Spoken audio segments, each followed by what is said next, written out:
means when you say they're being looked at, the reports we're hearing directly from these organizations is they have the equipment, they have the staff, and they could be carrying out testing.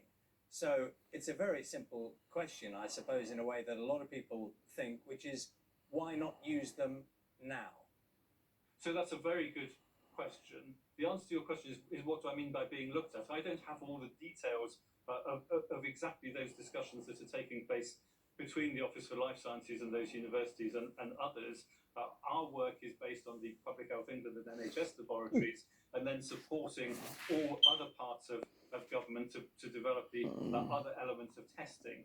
But that is part of the discussion that's continuing now, absolutely key to be ramped up, to be boosted, to be delivered over the coming days and weeks. And you're right, wherever there is capacity, we need to be able to get that on stream and use it, but it has to be capacity that works, that the quality is as good as it needs to be, so we get good test results, we get accurate test results, because it is actually worse to have wrong tests than to have no tests at all. We need to be very careful to make sure that the tests that we use are tests that work. And that's where the antibody testing that we've talked about, which is the very big game changer if it works, that's being evaluated as we speak to check whether that will deliver what we need it to deliver.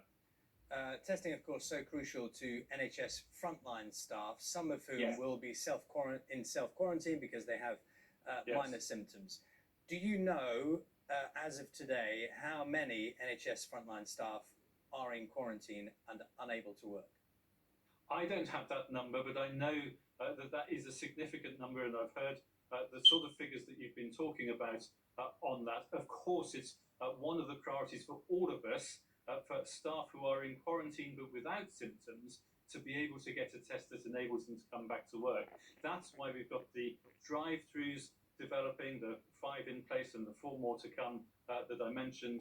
That's why we've got the hubs being developed, the one open at Milton Keynes, so that we can get very rapid testing through those results back.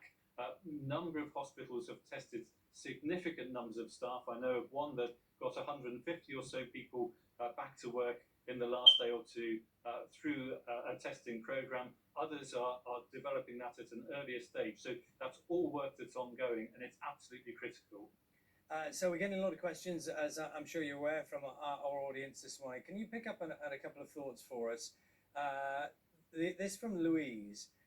How many people end up on ventilators, and how many make a full recovery? And also from Ian, who says, can you ask how many people have had to go into hospital with coronavirus and have recovered? So the vast majority of people with coronavirus clearly get a mild illness and recover without ever needing hospital treatment.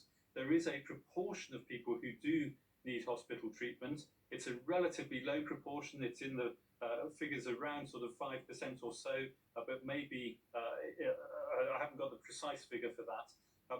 But the issue for us is that the more vulnerable people are those who are older and those with existing conditions, particularly those that might affect their immune system or their respiratory system.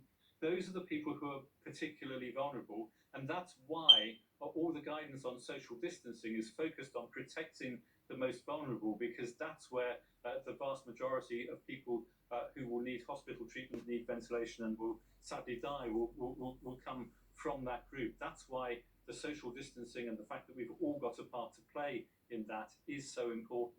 And the question, in a way, partly was about recovery of those people who are admitted to hospital. Yes, I don't have a precise figure, but the large majority of people who are admitted to hospital do recover. Of course, some will need more intensive support and ventilation, and others, again, the majority of those people will recover, particularly if they are healthy adults to start with, or children to start with. Children very unlikely to get into difficulties with coronavirus, though 1 or 2 sad cases have been reported. The risk of getting into the major difficulties with coronavirus and not recovering from hospital treatment, or if you need ventilation, is much higher in the older age groups.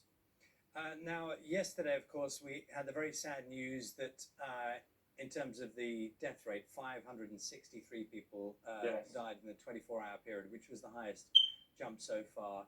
In terms of what you now expect to happen, in terms of how you have mapped out where we are relative, a lot of people are doing the relationship between our situation and Italy. Can you explain how you see our current situation? So, of course, all our thoughts are with the friends and family of those who died yesterday, or deaths were announced yesterday and before that. There is something about every day's figures. They do vary quite a lot from day to day. So some of the figures a few days ago were lower, and then they went up again yesterday. So we need to look at the trend, not at the individual days figures. The trend is, of course, still going up. I think we would expect that to continue. It's within our expectations, even if social distancing is working. There's a lot of evidence from social contact measures that we've got that suggest that people are complying well, largely with the social distancing. If that is so, and if that continues, then I would expect us to see the numbers plateauing in a small number of weeks' time. But it's very difficult to predict. Our hope is that we might see that plateau in 2 to 3 weeks' time, and then begin to see numbers coming back down, and that will enable the sort of measures that we've had to have in place for the last week or two to be reviewed and in due course perhaps lightened a little. But we're nowhere near being able to say that yet. Our expectation is to see ongoing increases for 2 or 3 weeks yet, and then, as I say, if the social distancing measures are having the effect that we hope they have, then we should see a plateauing and numbers coming back down again. Just one brief thought, if I may, Professor. We understand the World Health Organization is considering the situation in relation to masks and their advice. Has there been any change in your advice in relation to masks, use of masks for the general public? For the general public, no, there isn't a change in our advice on use of masks for the general public. We talk with the World Health Organization regularly about their advice on all sorts of protective equipment, and of course we're working on that, and we're working on that in relation to healthcare staff with the medical Royal Colleges, with the Royal College of Nursing and others, to make absolutely certain that our guidance is protecting staff in the way that it needs to, and the staff are feeling protected by the personal protective equipment that they're provided with. Professor Cosford, thank you very much for your time this morning. That's Professor Paul Cosford, who's from Public Health England. Couple of minutes to 8, let's talk to Matt, find out what's happening with the weather. Morning, Matt. Morning, Naga. Charlie, morning to you as well. Well, two sides to spring over the next few days. The initial one, a brief chill, that's going to come during the next 24 to 36 hours, and will be followed by a sudden warming as we head into this weekend. Put some numbers onto that. Well, through tomorrow with winds from the north and an added wind chill, temperatures widely in single figures, but by the time we hit Sunday, winds will be the opposite direction, coming from the south.